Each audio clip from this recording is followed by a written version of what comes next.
In my household, I was half of the bedtime police, half of the curfew Nazi.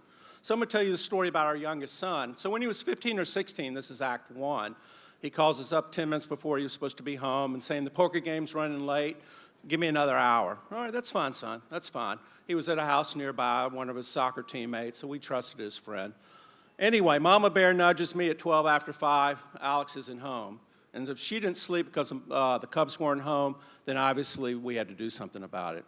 So when she nudged me, what are you going to do about it? That's fine, I'll go pick him up. So I drive to the house, yell out, Alex, time to go home. And it's Danny, whose house he was at, his brothers, came running out. No, we weren't drinking. Oh, I didn't think you were. That's not the issue. So Alex runs to the car and goes, Dad, there's $150 on the table. They were playing poker. And I says, you need to finish up. We're going home. And on the drive home, I talked to him about being dependable. And then when we got home, we talked about 20 minutes about that with his personality, he needed to be real careful about gambling, because that would be something he'd have a lot of highs and lows. And I think he heard me. He was nodding his head. He agreed with a lot of what I said. Of course, he finished with a line from The Color of the Money. He goes, yeah, but Dad, money won is twice as good as money earned. So I don't know how much he heard of that. Anyway, the next morning we wake up early, me and my wife, and when we go to do our chores of vacuuming, putting up the pots and pans, and cutting the grass. So that didn't stop us from doing that. Scene 2 was a year later, and Larry had moved into our house. He was a student, and this was the first act of rebellion. They told us that they were going to go to a lingerie party. And so the goal in our house was to have all the weekend plans made by Thursday night. So we told them, no, you can't go to this lingerie party, because we pictured all kinds of debauchery going on for 17-year-olds and 18-year-olds.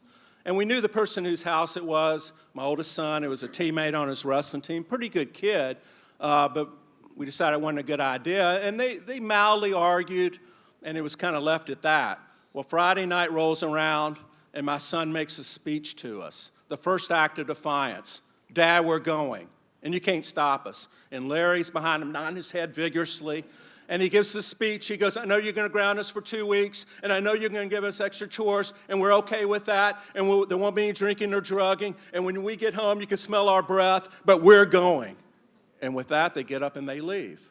First act of defiance. And I was thinking like, oh, this is like our founding fathers. Give me lingerie or give me death. That was thought number 1. Thought number 2 was, oh, that's a great stick it to the man speech, before I realized that we were the man. All right, so that was the scene. The next day they come in, and of course we wake up early. We do our chores, the vacuuming, putting away the pots and pans, cutting the grass, and then they come downstairs, and my wife, she goes into the laundry room, and she comes out like this, and this is the proper way of holding it, with the pinky extended. She's holding a pair of leopard skin bikini briefs, very small leopard skin bikini briefs.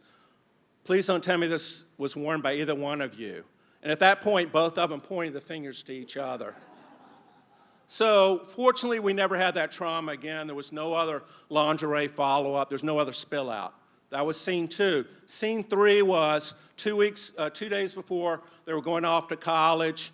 And we had made a rule, if you're going to be out late, if you're going to go to midnight movie, all-night poker, just stay at your friend's house. And they had complied with that. Well, 2 nights beforehand, they didn't do that. They didn't return texts. They got home about 2:30. So this time, Papa Bear was mad. And Papa Bear laid down the law, no going out tonight. I only had 5 hours worth of sleep. You know how it goes. Okay, so I made this speech. And then they go upstairs, they're chastised, they apologize. And I know, like, first rule of parenting, Parenting 101, never set a rule that can't be enforced. So obviously all I did is encourage them to sneak out of the house. So I go out the front door, go to the back porch, tie a fishing line to 2 aluminum chairs.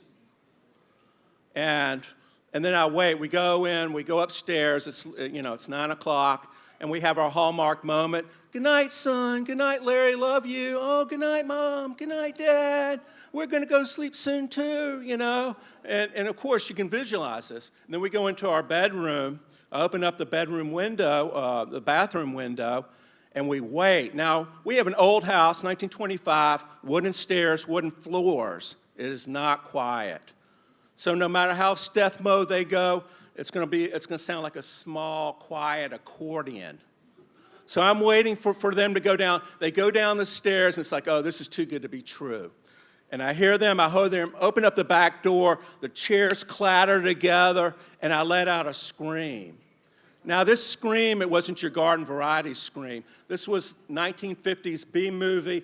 I've twisted my ankle, the werewolf, the vampire, the chainsaw massacre murderer is right behind me scream. And I hear that accordion being played backwards as they run back up the stairs. Now, after that, I'm sure that they went to sleep. I'm sure they snuck out, but we slept wonderfully because there's no better sleep aid than hysterical laughter. And the next morning we woke up, did our early morning chores, putting away the pots and pans, vacuuming, cutting the grass.